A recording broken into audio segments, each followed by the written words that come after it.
வணக்கம் நண்பர்களே. என்னுடைய நண்பர் ஒருவர்கிட்ட கேட்டார், நீங்கள் வேதாந்தத்தை கற்றுக் கொடுக்குறீங்களா? நான் சொன்னேன், இல்லை. வேதாந்தத்தை எப்படி கற்றுக் கொடுக்க முடியும்? ஒருத்தர் வேதாந்தத்தை கற்றுக்கொள்ள ஆரம்பிக்க முடியாது. ஏன்னா வேதாந்தம் ஒரு ஒரு ஐடியா கிடையாது, ஒரு தத்துவ மரபு கிடையாது, ஒரு தத்துவ சிந்தனை கிடையாது, ஒரு ரிலிஜன் கிடையாது, ஒரு மதம் கிடையாது. அது மதங்கிற வார்த்தையை பயன்படுத்துவாங்க, ஆனால் தரப்புங்கிற அர்த்தத்தில் அதை பயன்படுத்துனாங்க. அது ஒரு விஷன், ஒரு தரிசனம். அந்த தரிசனம் எப்படி உருவாகி வந்துங்கிற ஒரு வரலாற்று சித்திரத்தை நீங்கள் அறியாமல் வேதாந்தத்தை புரிஞ்சிக்க முடியாது. வேதாந்தத்துக்கு முன்னாடி குறைந்தது 3 தத்துவ மரபுகள் இருக்குங்கிறத நீங்கள் ஞாபகம் வச்சுக்கணும். ஒன்று வேத மரபு, அது டைரக்ட் தத்துவம் இல்லை, ஆனால் அது ஒரு மரபு, ஒரு பிரஸ்தானம், ஒரு இயக்கம். 2 சூத்திர பிரஸ்தானம் என்று சொல்லுவாங்க. வெவ்வேறு சூத்திரங்கள், ஆபஸ்தம்ப சூத்திரம் மாதிரி வெவ்வேறு சூத்திரங்கள் உருவான காலம். வேதத்தை எப்படி ப்ராக்டிஸ் பண்ணுறதுங்கிறதுக்காக தான் அந்த சூத்திரங்களை உருவாக்கப்பட்டிருக்கு. 3வது உபனிஷத், வேதங்களுடைய ஞானத்தை முன்னெடுக்கக்கூடிய கவித்துவமான படைப்புகள். இந்த 3 பிரஸ்தானங்களும் நடந்திருக்கு. வேத பிரஸ்தானம், சூத்திர பிரஸ்தானம், உபனிஷத் பிரஸ்தானம். உபனிஷத் பிரஸ்தானம் 1000 1200 ஆண்டுகள் இருந்திருக்கலாம். 108க்கு மேற்பட்ட உபனிஷத்து நமக்கு கிடைக்குது இல்லையா? இந்த உபனிஷத்துக்களுடைய சாராம்சத்தை ஒருங்கிணைத்து பாதராயணர் உருவாக்குனது தான் வேதாந்தம். அவருக்கு முன்னாடி 6 தரிசனங்கள் இருக்கு: சாங்கியம், யோகம், நியாயம், வைசேஷிகம், பூர்வ மீமாம்சம், உத்தர மீமாம்சம். உத்தர மீமாம்சத்தை வேதாந்தவை மாற்றினது தான் பாதராயணருடைய பங்களிப்பு. பாதராயணருடைய வேதாந்த சூத்திரங்கள் அல்லது பிரம்மசூத்திரம் வழியாக தான் அந்த மாற்றம் நடக்குது. வேத அந்தம் என்று உத்தர மீமாம்சம் கருதப்படுவது அவருக்கு பிறகுதான். அவர் தான் அதனுடைய ஆசிரியர். அவருக்கு முன்னாடி நிறைய ஆசிரியர்கள் இருந்திருக்கலாம், அவருடைய பேரெல்லாம் அந்த நூலில் இருக்கு. ஆனால் அவருடைய அந்த நூல் தான் இன்றைக்கு நமக்கு கிடைக்கக்கூடிய தொடக்க புள்ளி. ஆகவே அதற்கு முன்னாடி இருந்தால் நம்ம தெரிஞ்சுக்கணும். எதையெல்லாம் அவர் ஒருங்கிணைக்கிறாருன்னு தெரியாமல் அவர் என்ன பண்ணார், அவருடைய தரிசனம் என்ன நம்ம தெரிஞ்சுக்க முடியாது தானே. 2 வார்த்தைகளை நான் குறிப்பிட விரும்புகிறேன். ஒன்று சமன்வயம். உபனிஷத்தில் இந்த வார்த்தை இருக்கு, ஆனால் பிரம்மசூத்திரத்தில் பாதராயணர் தத்து சமன்வயாத் என்கிற ஒரு முக்கியமான சூத்திரத்தை சொல்கிறார். அது ஒருங்கிணைவின் வழி அறியப்படத்தக்கது. ஒருங்கிணைவு என்கிற வார்த்தை சமன்வயத்துக்கு சரியான டிரான்ஸ்லேஷன் கிடையாது.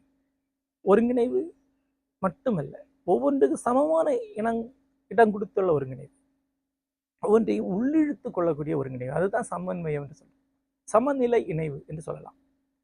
அப்படித்தான் நீங்க வேதாந்தத்துடைய மைய தரிசனத்தை அடைய முடியும். தத்து சமன்வயம். மைய தரிசனம் என்பது பிரம்ம தரிசனம்.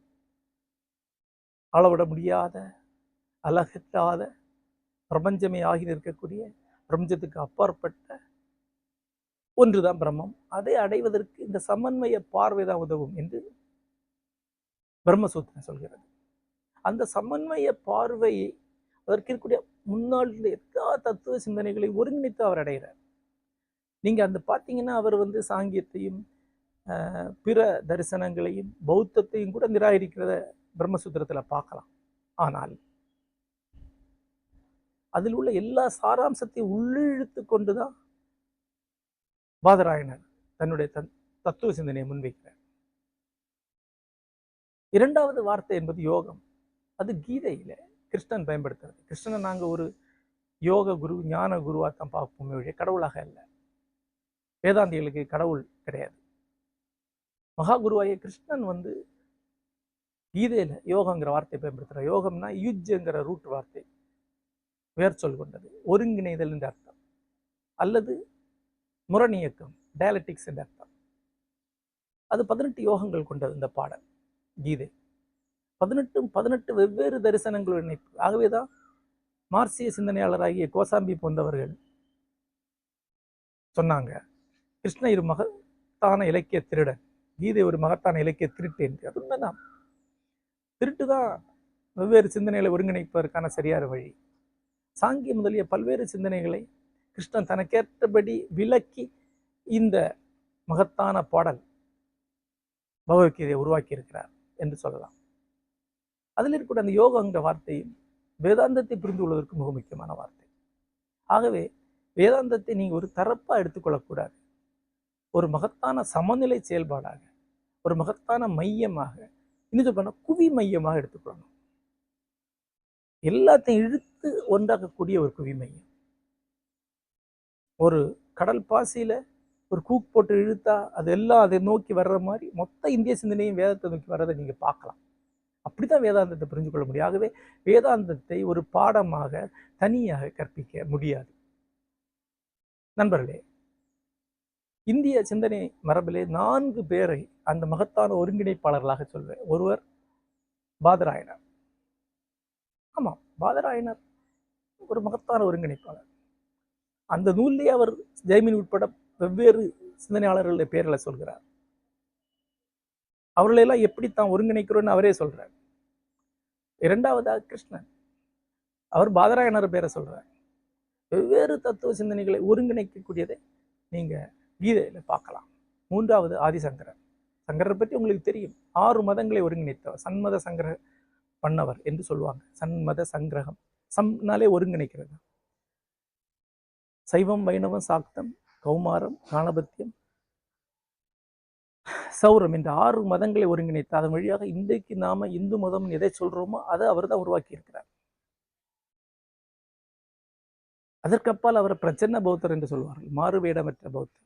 ஏன்னா அவர் பௌத்த சிந்தனைகளை ஒருங்கிணைத்திருக்கிறார்.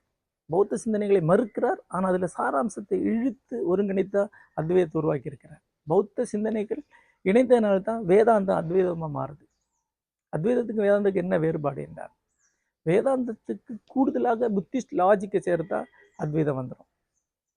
ஆகவே நாராயணகுரு கூட தொடர்ந்து அத்வைதத்துக்கும் பௌத்தத்துக்கும் உள்ள நுட்பமான இணைப்பை பற்றி தொடர்ந்து பேசியிருக்கிறார். நாராயணகுரு இலங்கை சென்றபோது அவரை ஒரு வேறு வகையான பௌத்தர் என்று தான் அங்குள்ளவர்கள் புரிந்து கொண்டார்கள். ஏன்னா அவருடைய உடை தோற்றம் மட்டுமில்லை, அவர் சொன்னது தரிசனம் அடிப்படையில் பௌத்தத்துக்கு மிக நெருக்கமானது தான். ஆகவே சங்கரர் இந்த 2 வகையிலையும் ஒரு பெரிய ஒருங்கிணைப்பை தான் பண்ணியிருக்கிறார். அவர் காலகட்டத்திலுடைய மிகச்சிறந்த சிந்தனைகளை இணைத்து தான் அவர் அத்வைதத்தை உருவாக்கினார். 4வதாக ஒருங்கிணைப்பாளராக வருபவர் விவேகானந்தர். என்னுடைய பார்வையிலே சங்கரருக்கு விவேகானந்தருக்கு இடையில நிறைய ஒற்றுமை உண்டு. அவர் இருவருமே இளம் வயதில் இறந்து போயிட்டாங்க. இருவருமே இந்தியா முழுக்க அலைந்திருக்காங்க. இருவருமே துடிப்பான வேதாந்தத்தை உருவாக்குனாங்க. அடுத்த காலகட்டத்தை தொடங்கி வைத்தாங்க. இன்றைக்கு விவேகானந்தரை பற்றி நிறைய பேர் பேசுறாங்க. அகாடமிக்ஸ் பேசுறாங்க, கல்வியாளர்கள் பேசுறாங்க, அரசியல்வாதிகள் பேசுறாங்க. பல கோணங்கள் அவரை பற்றி வசைவாளர்களும் பொருள்மொழிகள் இருந்து கொண்டே இருக்கின்றன. மரபான சம்பிரதாயவாதிகளுக்கு அவரை பிடிக்காது. ஏன்னா அவர் எல்லாத்தையும் கொஞ்சம் திரிச்சிட்டாருங்கிற எண்ணம். அதை விட அவர் பிராமணர் அல்ல என்ற எண்ணம் இங்கே இருக்கக்கூடிய நிறைய பிராமணர்களுக்கு உண்டு. அந்த மன நோயை அவர்களால் தாண்ட முடிவதில்லை.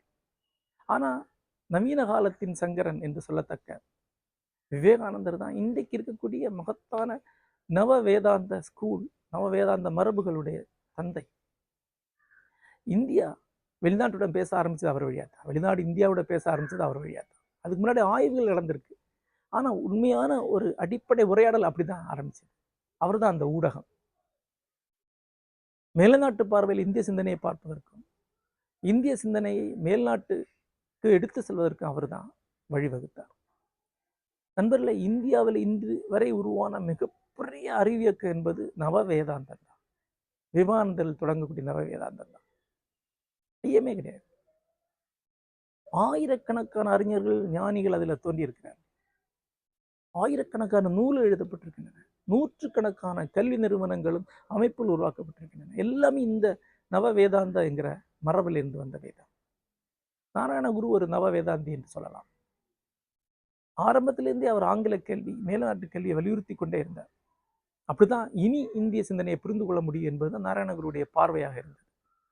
ஆகவே தன்னுடைய மாணவரை மேலை கல்வி அழைக்க வேண்டும் என்று அவர் ஆசைப்பட்டார். மேலை கல்விக்காக தானே பணம் திரட்டி கொடுத்து நடராஜகுருவை பாரிஸுக்கு அனுப்பினார்.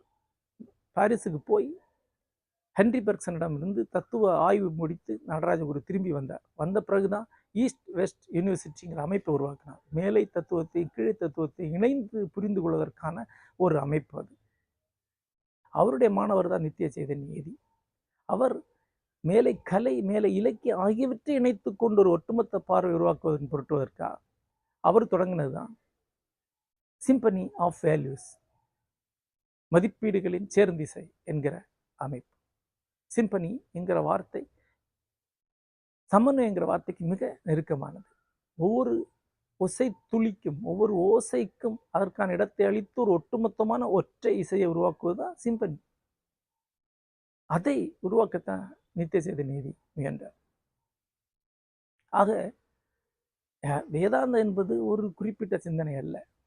வேதாந்தத்தை கற்பிப்பதும் அவ்வளவு எளிதல்ல. அது ஒரு இணைவு, ஒருங்கிணைவு, ஒரு மையப்புள்ளி, ஒரு குவி மையம். ஆகவே மொத்தத்தையும் கற்றுக்கொண்டு அங்கே வரணும். ஏன் நித்திய நிதி அதை சொன்னார்? ஏன்னா அத்வைதத்தை கோரா இருக்கக்கூடியது பிரம்ம தர்சனம், விஷன். அது கற்றுக் கொடுக்கக்கூடிய ஒன்று அல்ல, கற்பிக்கத்தக்க ஒன்று அல்ல.